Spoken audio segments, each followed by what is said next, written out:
iligan eh. Ang anong naabot mo diri, ma'am? Singapore gikan sila oh. Nga naabot mo diri? Gikan lagi Ay, Singapore. maayo, maayo. Ay, nagsuroy-suroy. May usa may imong ikasulti diri sa atong Dolomite. Ito ay gibuhat ni Tatay Digong. Wapa na kayo. Salamat sa kay Tatay Digong. Napakanindot na po, no? Nindot na kayo. Ay, nako. Salamay. Pero ang ingon nila, sayang daw ang kwarta na gibutang dere instead na ayuda. Ay, hindi sayang kay naay kuan. Dayo kay parang imong maginamidam ka nga imong makitaan. Oh, ni handumanan, no? Dumanan. Oo, legacy po ni Tatay Digong ni. Oo.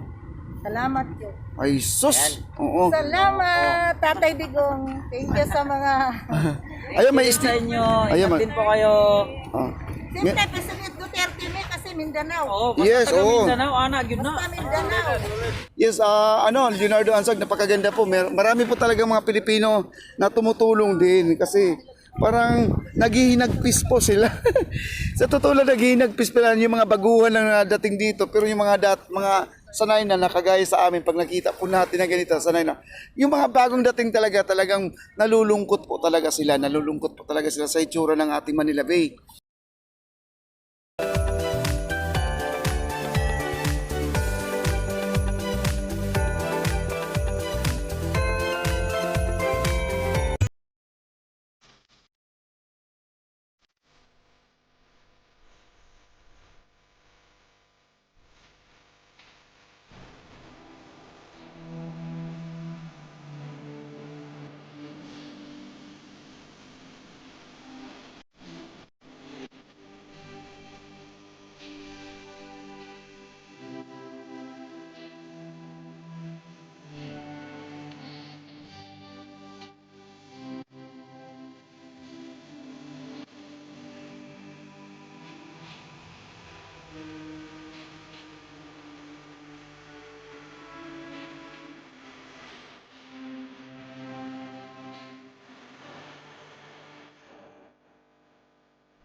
Ang Manila Bay ay normal na po sa kanya ang kanyang basura. Hindi lang basura naman talaga tingin yan.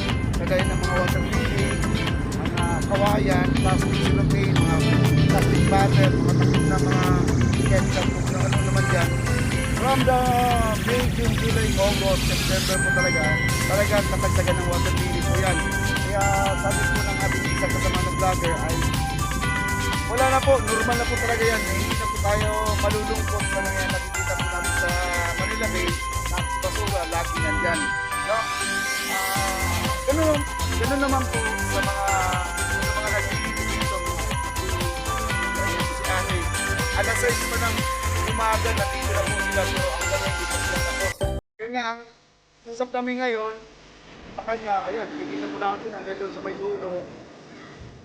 Ang sabi, yung Stereo Ranger natin, at M15A, Bigog Marshall, at CTS, hindi raw sila titigil hanggat may basura sa Manila Bay. Yun nga lang po, sinabi maganda tayo, susunod yan yung mga second generation, third generation, para kami na Bay, ay sunod-sunod na pag-iguan o malarami maganda ang ating Manila. Kaya yun po mangyayari sa ating update.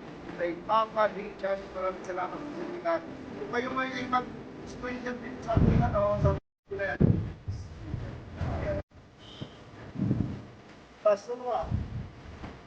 Salamat, bye-bye.